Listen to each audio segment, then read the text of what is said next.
Hey guys, today we're going to be taking you through the daily morning routine. This is going to be made up of a bunch of what we call CARs. CARs is an acronym that stands for Controlled Articular Rotation. What this means is to take one individual joint through its greatest active rotational movement. What this is going to do is it's going to promote blood supply to the joint. That blood supply is going to bring oxygen, nutrients, remove waste products. These CARs should be done daily. They can be done at any point throughout the day. And I'm going to step-by-step walk you through how to go through what we call the daily morning routine. Chris over here is going to stand. When we're doing our CARs, we want to think about a few things. The first thing is what we call irradiation. So irradiation is just essentially creating tension. So if you're doing CARs earlier on in the day, we want to have lower amounts of irradiation. 20 to 30% of what we call maximum voluntary contraction, or the maximum amount of effort we're going to produce.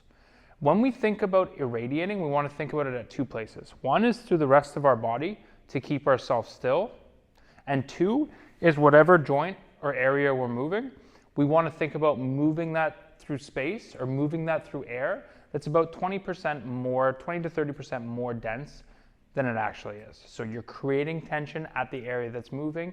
You're then creating tension at all the surrounding tissue in your body. That's going to help keep you still, and that's going to give you a little bit more out of these. The second thing I want you to be very aware of while you're doing these CARs is compensating.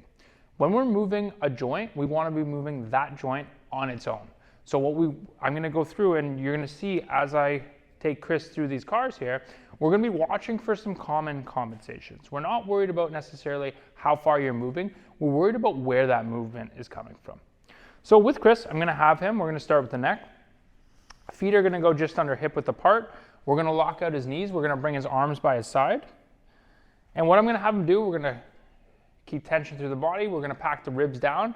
We're going to start by packing the chin down, roll the chin as far as we can. We're going to hold nice and slowly. We're going to rotate at the neck, follow the collarbone. From there, what we're going to do is laterally flex, bring the ear towards the shoulder as far as we can, pack the chin in, and wrap that neck back and around as far as we can. Ear to shoulder, chin goes down and around. Excellent. So he's not moving through anywhere but that neck. And we're going to do about 3 to 5 repetitions each direction. I'll get Chris to do another couple here for you. Nice and slow and controlled.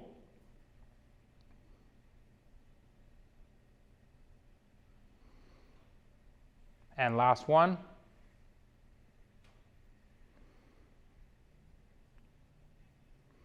Excellent. From here, we're going to do the scapula. So what I'm going to have him do, we're going to take one hand, we're going to open it up. We're going to squeeze this hand in by his side. I'm going to have you turn to the side for me here, Chris, just so that we can see. What we're trying to do right now is we're trying to get the shoulder blade or the scapulothoracic joint, where the shoulder blade moves against the rib cage, to move through as much space as we can. So what we're looking for here, we're going to try and make sure that this elbow stays locked out, and we're trying to move the shoulder blade against the rib cage as much as we can. So what I'm going to have him do, we're going to reach forward as far as we can. So push the shoulder blade forward. Good, and lift up as high as we can. Now pull back as far as we can. Excellent, and tuck down. And we're going to do this again, continue moving. So as we do this, when we go forward, what we want to do is we want to make sure that arm stays pasted to his body, and we want to really reach that shoulder blade forward as far as we can, and then lift up. Excellent. And again, nice and slow and controlled. Excellent. So that's the neck, that's the shoulder blade. Let's go for the shoulder joint. So I'm going to have him face the camera here. What we're going to do, we're going to do a lower level variant of the shoulder CARs right now. And we're going to do something called capture the CARs, where we're just hitting that rotational. So we're going to bring this arm up to a 90-degree angle. So the arm is parallel to the ground. We're going to take our other hand. We're going to place it on a rib cage.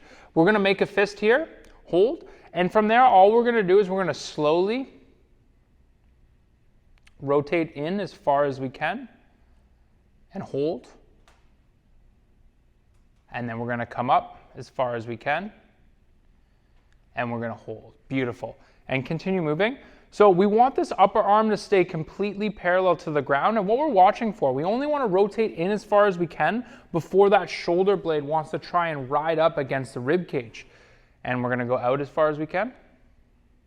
Excellent.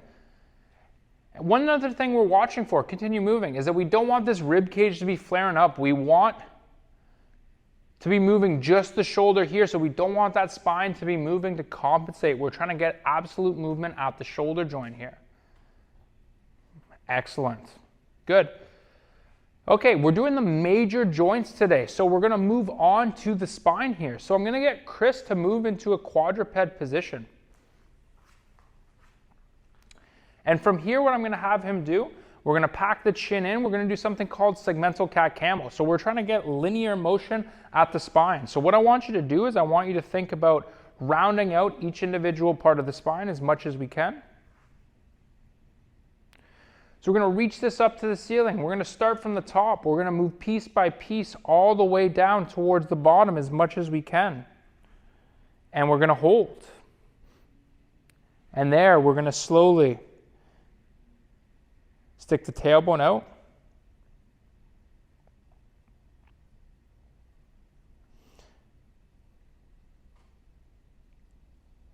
And we're going to come up as high as we can.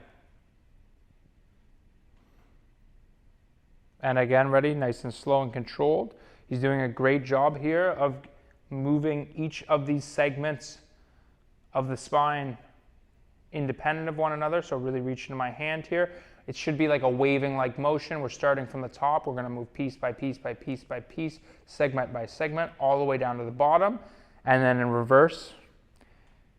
Remember, he's creating tension through his body. He's moving through air that's slightly more dense.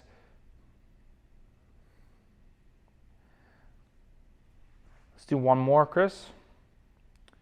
One thing that you can also do just to enhance what you're going to get out of these is make sure that we're consistently inhaling and exhaling through the nose. Really reach, really reach, really reach. Excellent. Good. Okay, we're going to come into a tall seated position. So what we're going to do from here, we're going to bend both of their knees to a 90-degree position. Hold, hands are going to go behind us. We're going to bring ourselves upright. From this position, we want to make sure that he stays planted on his sit bones at all times. So what we're going to do, this is called a tall seated hip sleeper. We're going to bend this foot. So we're going to lift the toes off the ground and lift the hole onto the heel. Yes, perfect. From here, we're going to keep this hip pressed down. I'm going to get you to slowly drop your knee towards the ground. We're going to go internal first. Yep. Nice and slow and controlled. So we're going only as far as we can here, that this leg shouldn't move, and the crease of this hip, or his sit bone, his pelvis, should not be rolling forward. So try and go as far as you can. A little bit more, a little bit more. You should get a good sensation here on the outside of the hip. You may get a little bit running up into the thigh, and that's okay. And then once again, pivoting off of the heel, let's bring the knee out as far as we can for me, please. Really try and drive this knee out. You're going to get some sensation opening up that adductor tissue there. Keep reaching a little bit further, a little bit further. Good, and again, let's do the other side.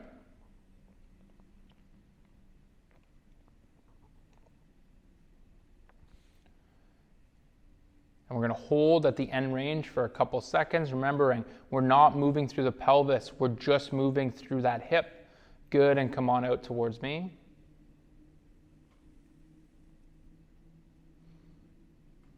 Reach, reach, reach. And we'll do one more each direction.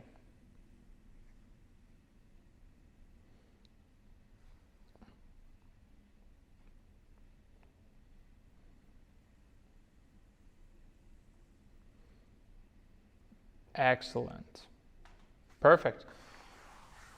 We're going to hit the knee. So we're going to put one leg straight. We're going to bend one knee to a 90-degree position. We're going to take one hand. We're going to hook it under the back of the knee. We're going to take another hand. We're going to place it on our bicep. And we're going to take our opposite hand. We're going to push it on the top of the knee. From here, we're going to keep this heel pressed down. And we're going to lift the toe up. So heel pressed into the ground. Hook this heel into the ground, so you're gonna pull your heel back towards your butt. And all we're trying to do here is we're trying to get this tibia, or this bone right here, to rotate against this bone, your femur. So keep your ankle pointed up as much as you can, and I'm gonna get you to rotate out towards me as far as you can. Try and roll out at the shin a little bit more. Yeah, really roll out at that shin. Good, and then keep that ankle pointed up, and we're gonna roll in at the shin. Try and roll that shin in as much as you can, just like that. Excellent. If you think this right here is a midline, we should be getting as much rotation. What we don't wanna see is we don't want that femur to be moving. We're just moving through the shin. Good, and come on out to the side for me. Yep. And come on in, nice and slow and controlled.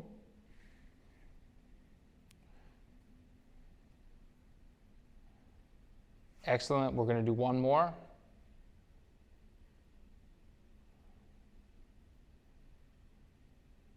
And drive that right up and over. Excellent. Okay, we're gonna do the ankle now. So I'm gonna have Chris come into a figure 4 position here. And what he's gonna do, he's going to then lift his heel off of the ground by squeezing his quad. From here, we're gonna point the foot up as far as we can. We're gonna slowly curl this down, point the toes down, and around as far as we can. So we're trying to drive as much motion as the ankle as we can, and the toes are following the same direction. So we should see a straight line down his thigh into his calf, and that doesn't change. We're just moving at the ankle. So really point the toes down, wrap that foot down and around. You should feel a cramping sensation in the foot to some extent normally. And we're gonna reach the foot up, toes up as much as we can. And again, slowly curl in, wrap down and around.